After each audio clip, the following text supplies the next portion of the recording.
Ito na po ang ating pangatlong tutorial. So, yan na. So, ang una po natin gawin ay mag-lock muna tayo dito, guys. Magkaroon muna tayo ng unang lock dito. Para hindi siya magalaw.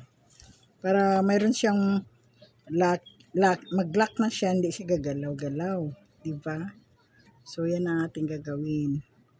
Ang una-una, gagawin. So, diba ito yan? O, i-lock natin siya dito para yun ang sundin mo mamaya pag mag-wave ka.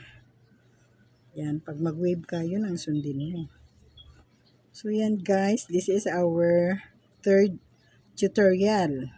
Pangatlo na po itong tutorial natin, waving. Waving of doormats.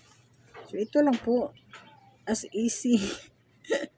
Sobrang easy. So, yan. Kasi apat yan. Kailangan talaga. Parang banig na gumagawa ka ng banig. Nag-weave ka ng banig. So, ito. Alternate lang ito dito. Alternate. Tingnan mo naman dito sa ilalim na ano mo ha. Tingnan mo sa ilalim na madala mo siya. Baka mayroon kang ma-miss doon sa pag interval. So, pag interval mo, kailangan titingnan mo ang partner na tela. Kasi yan siya. Interval lang kasi. Nagwe-wave ka nga eh. So yan guys. So nice. No, diba? Tagal ko natapos guys. So yan guys. O, tingnan mo. So habang nag-ano ka, idikit mo naman siya. Parang nagwe-wave ka nga ng banig. Kailangan talaga. So yan o. First. Yan. So yan talaga. Yan. Okay. Next. Diba? Tagal kong tapos kasi nakaranas na ako ng time nito. Ang isang doormat is almost 15 seconds. Dala na locking yun. Dala na ang pag-lock sa palibot. Okay. Sa pag-lock sa palibot. Pero dito lang muna tayo sa third. Sa third lang muna tayo, no? Diba? Third lang muna tayo kasi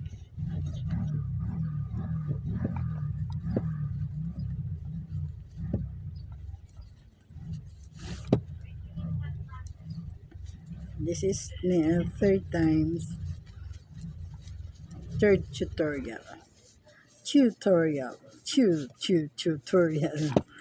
Itong pangatlo po. So yan, nice color. It's a nice color. Yeah.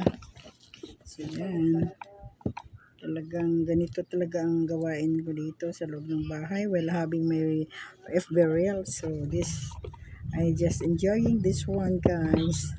After the end of week, I have something to be delivered.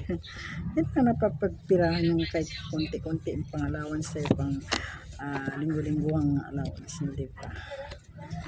Kung konti lang, yun na naman. Habang nasa loob ng bahay. So ito naman ay parang ano lang din ito. Pero alam mo ba, maraming gumagawa dito sa amin ito, mga kababaihan. Yan.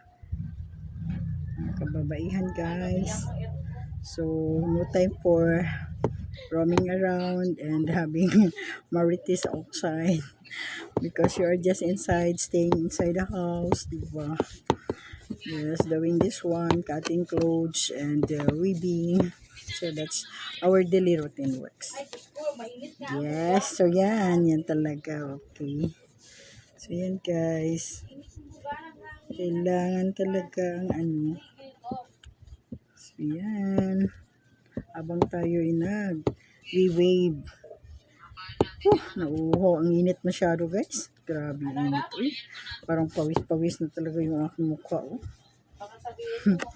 It's 4 minutes. Yan. Ito maano. Yan siya. Kailangan ko kasi ipakita talaga ang punot dulo nito kung paano talaga mag-start at paano talagang mag-end dito sa pagdo-doormat guys. If you are willing to know, it's very easy. Just go back or just play my video so that you can learn. Okay, just watch and learn over there. Yeah. Kasi ito, mapapiraan mo talaga ito. Kasi kami nga, nung una-una, after pandemic. Oh, after pandemic talaga. Kasi nung before pandemic, luluto kami ng mga ulam, binibinta namin. So after that, alam mo nang asilan bawal. So ito na po ang aming kabuhayan. Kabuhayan lang po namin ito kasi sometimes pag may magdala dito sa amin na binibinta, kinukuha namin yun kasi mayroon kami delivery every week. Mayroon akong delivery ng donuts every week. Kahit magkano lang. Kahit ilan lang po kinukuha na aking ginadeliveran. So, minsan may mga nangailangan ng pera, binibinta na sa akin. So, ngayon siguro, hindi nila kailangan. Walang nanglapit. Or wala silang materials. Minsan naubusan silang materials. Kung wala ang materials, mahal kaya ang ukay-ukay.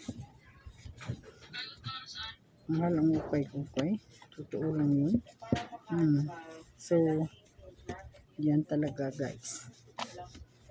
Ito ang second, third. Yan. So, yan siya guys. Yan gawa guys kay it's really hazardous. It's really workaholic talagang trabahoso talaga ito. Pag wala kang tiyaga talagang sabi mo na ayoko niyan, pagod, ayoko niyan. Before that, nung nagtitinda pa ako ng ulam, hindi ko pa tumatik in na i-grab itong work na to. Yes. hindi pa ako tumitingin pa ako sa mga kaibigan ko na gumagawa nito. Sabi ko, hindi ko yata kaya yan. Pero alam mo, nung pandemic na, ratsada na. Ratsada talaga. Kasi dito lang sa bahay, umuupo lang. Hindi kami lumalabas lang pag may bilhin ka sa labas. So yan. Yes. Kaya ang sabi ko sa iyo, ang isang doormat talagang mag-range na siya ng 15 minutes. 15 minutes yung paglagay mo ng yung pag-wave ka lang at pag-close. Yan lang siya. Pero yung paglagay, hindi pa kasali yun. Yung paglagay ng tela, hindi pa yung kasali. Kasi medyo matagal din ang paglagay ng tela.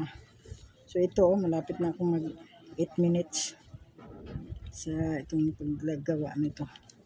So yan guys, it's really thrilling naman na work ito kasi alam mo naman marami kaming gumagawa nito dito sa aming village. So yan ang ng mga tao dito, ng mga kababaihan. So yan. So mayroon na akong 8 minutes dito na pag stay waving. Puti ka 10 minutes, minsan nga 10 minutes yung na-try ko dati. So, this is what it is now. Kailangan pa natin, yan. Hanggang dito lang guys, yan. So, ito na po guys, ang ating third tutorial. So, ito waving. Pag-wave ng doormat. So, magkaroon pa tayo ng last na tutorial kung paano ito alisin dito.